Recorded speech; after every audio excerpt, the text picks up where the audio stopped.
So hello বন্ধুরা, তো নতুন একটি ব্লগে সবাইকে স্বাগত জানাই। তো আজকে আমরা কোথায় যাচ্ছি, কি করব, সব কিছুই কিন্তু এই ভিডিওতে শেয়ার করব।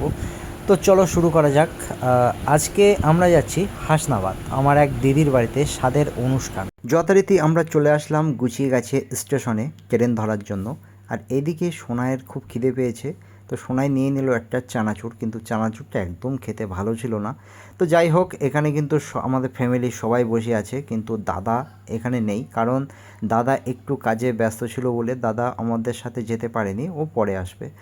আর আজকে কিন্তু ভীষণ পরিমাণে গরম পড়েছে, আর এদিকে রিমি একটু হাই করে দিল, তবে ট্রেনও কিন্তু একটু লেট ছিল।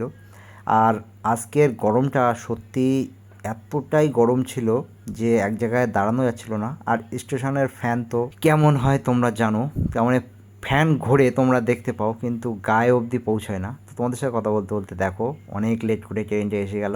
ঝটপট করে উঠে পড়লাম ট্রেনের ভিতরে, আর যে যার মতো জায়গা পেয়ে বসে পড়লাম। এদিকে সনটাই দেখো বারে বারে আমাদের দিকে তাকাচ্ছে, ওটার জন্য পাগল হয়ে গিয়েছিল। তারপরে ওঠার পরে ট্রেনের হাওয়া, প্রাকৃতিক যে হাওয়াটা, সেটা খেতে খেতে কিন্তু সনটাই ঘুম পেয়ে যাচ্ছে।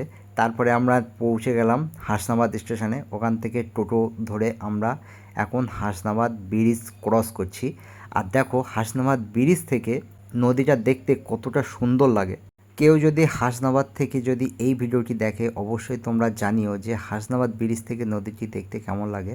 আর এই গরমে দেখো আখের রস কিন্তু প্রচুর ভালো লাগে। তারপরে আমরা পৌঁছে গেলাম আমাদের আরেকটা দিদির বাড়িতে। তো ঘুরতে ঘুরতে আমরা এমনই একটা জায়গায় চলে আসলাম, খুবই শুনশান একটি জায়গা, যেখানে জনবসতি থাকে কম। তো এখানে ফাঁকা মাঠের উপরে একটাই তাল গাছ, শুনেছি এই তাল গাছে নাকি ভূত থাকে। তো বেশিক্ষণ দেরি না করে বললাম চলো, এখানে বেশিক্ষণ দাঁড়ানো যাবে না। তো আমরা সত্যি বলতে কি অনেকটা দুপুর হয়ে গিয়েছে, আর মেয়ের খাওয়াতে খাওয়াতে অনেকটাই দেরি হয়ে গিয়েছে, আর আমাদের খুব খিদে পেয়েছে। আমরা বললাম চলো বেশি দেরি না করে যাওয়া যাক। তো গিয়ে দেখলাম সব অনুষ্ঠান পুরো শেষ, আমরা একদম লাস্ট ব্যাচে বসে পড়লাম।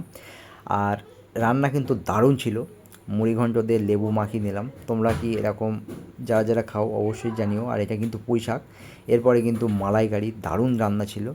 তারপরে মাছের কালিয়া ছিল, এটাও কিন্তু দারুণ খেতে। তারপরে চাটনি, পাঁপড়, পায়েস। আর এরপরে এইটা আর বললাম না, মিষ্টিটা একটু খেতে ভালোবাসি, তবে সবসময় কিন্তু এতটাই নেই না, কারণ এই মিষ্টিটা কিন্তু এতটাই ভালো ছিল, কারণ খুবই সফট, সেই জন্য একটু বেশি করে নিয়েছিলাম। ঠিক আছে, তবে আমরা কিন্তু এতটাও খাই না যতটা তোমরা দেখছো। তো যাই হোক, আমাদের খাওয়া দাওয়া পুরো শেষ, এরপরে কিন্তু আমরা বেরিয়ে পড়লাম। আর এই গরমে আমরা বেশিক্ষণ আর থাকতে পারিনি। আর দেখো আমার খাওয়া দাওয়া এতটাই কষ্ট হয়ে গিয়েছে, রিমি আমাকে ঠেলতে ঠেলতে আমাকে নিয়ে যাচ্ছে। আমাদের ভিডিওটি কেমন লাগলো অবশ্যই কিন্তু তোমরা জানাতে ভুলবে না। ভালো খাওয়া দাওয়া হলো। খাওয়া দাওয়া তো ভালো হয়েছে, কিন্তু ইনি কে আর হেঁটে যেতে পারছে না রাস্তায়, তার জন্য আমি হাতটা ধরে রয়েছে।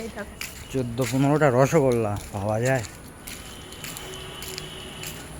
খাওয়ার সময় তো একটা ভিডিও করতে পারতে। খাওয়ার সময় করিনি, আমি খাওয়ার আগে দেখিয়ে দিয়েছি।